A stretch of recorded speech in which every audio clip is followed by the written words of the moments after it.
This episode of SESSLER'S Something is brought to you by Gamefly. All right, everybody. Yes, getting to the end of the year. You can see that the wild man Hemingway beard is coming in. I promise I'm going to shave it. I just haven't had a chance because I had to be at home and watch the 49ers take down the Seahawks. That really made me so happy. And actually, I was thinking that day as I was watching the football game, what am I going to do SESSLER'S Something on? It is that late year conundrum where, most everything has already happened and maybe there's a little bit of something here and there worth discussing. And then lo and behold, this morning, like manna from heaven, is this report on ProPublica and the New York Times that the NSA and British intelligence have been snooping around in MMOs looking for the ill deeds of terrorists. Looks like this has been going on since around 2007, 2008.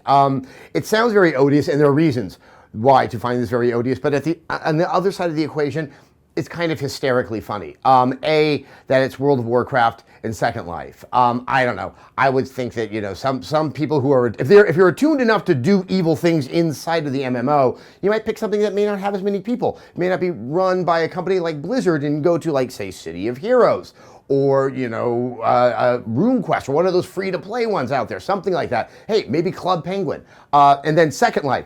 That part is almost awe-inspiring, that was seen as the other potential area where bad people would discuss bad things in code. I love the part of the article, if you haven't read it, you have to read it, where they had like 3 days worth of chat logs, and that means some dude had to sit and read Second Life chat logs for I don't know how many days trying to find something ill. Oh, there's ill things there. It's just not what, say MI6 would really find altogether that interesting.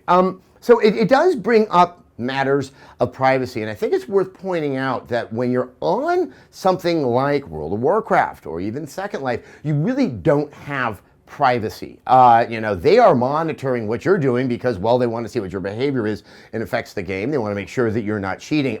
It really isn't a world where you should feel comfortable to say just anything that pops into your head. I mean, this is one of those kind of common points of discussion, be it Twitter, be it Facebook, that, that illusion of privacy isn't really there. But I'm not too concerned because I never thought there was anything kind of secretive or that I was protected when I was out in those worlds. What I found so interesting is the sense that the U.S. government, or at least the Defense Department, we have all these contrasts between how you wage war these days and video games, yet the way they seem to have looked at and approached this medium, this social medium where people are talking together, really it looks like it was decided by someone who's 75 years old and has been living underneath a rock.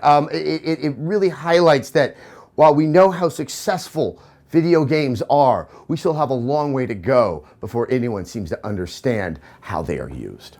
All right, everyone, let's take a moment and thank our sponsor, Gamefly. Gamefly is the largest online video game rental service and offers you a choice from over 8,000 new and classic titles across all consoles and handhelds. Plans start at just $15.95 a month, and members can rent 1 to 4 games at a time and keep them for as long as they like. Once you're done playing, just send it back, and Gamefly will send you the next available game on your list. You can support SESSLER'S Something and get a free 15-day trial when you sign up at gamefly.com/something. Okay, the other thing I thought I might be talking about, but was slowly thinking maybe that wasn't going to happen, was Fallout 4. Obviously, there was this website that had been up for, I think, about 3 weeks with a countdown timer, and it had sounds that sounded a lot like Fallout. Everyone wondered, since this was going to be timing up with the VGXs, if this was, this could be a thing. I love Fallout 3 so much, and I like any game that Todd Howard makes, and so I think I wanted to believe, knowing somewhere in the less primal part of my brain that I was going to be disappointed.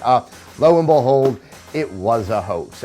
Somebody, and this, I would love to be able to study this type of psychology, spent a fair amount of money, about like $960, I think Kotaku said, to build this site to fool people, and in an AMA on Reddit, he pretty much said he just wanted to watch the world burn. So really, it was a hoax for the sake of having a hoax. Perhaps it was also designed to try to push Bethesda's hand to announce what seems to be fairly obvious, which is that sometime in the future, there will be a game called Fallout 4. And this really highlights something that has been mystifying and confusing for me for many, many years.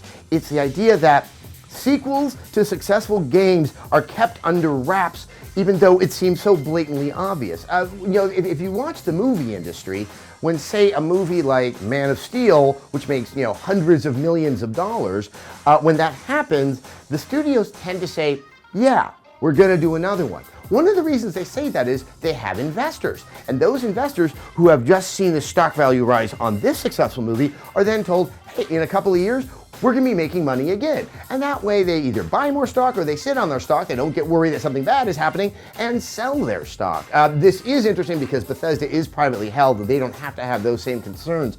But it really has been a little confusing that the EAs, the Take-Twos, don't acknowledge a little more that, hey, here's a successful game and we're going to make a sequel for it. You don't say when you're going to do it. You don't make all those mistakes. You just kind of reassure. And it takes this kind of really bizarre song and dance between the press and the fans and the studio to just ignore the obvious, because the obvious would just make it much easier to have a point of discussion.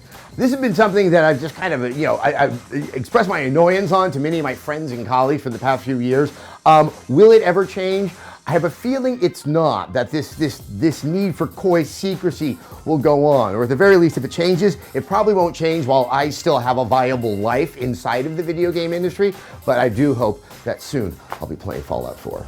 All right, guys, get ready. Next week, you're gonna start seeing a lot of lists for my and other people's picks for Game of the Year, but also I am going to be going on vacation, so we're going to shoot some SESSLER'S somethings in advance. We're going to do Q&A editions. So I would love for you guys to leave questions and look at the other questions before you leave yours so we can get a nice variety and assortment.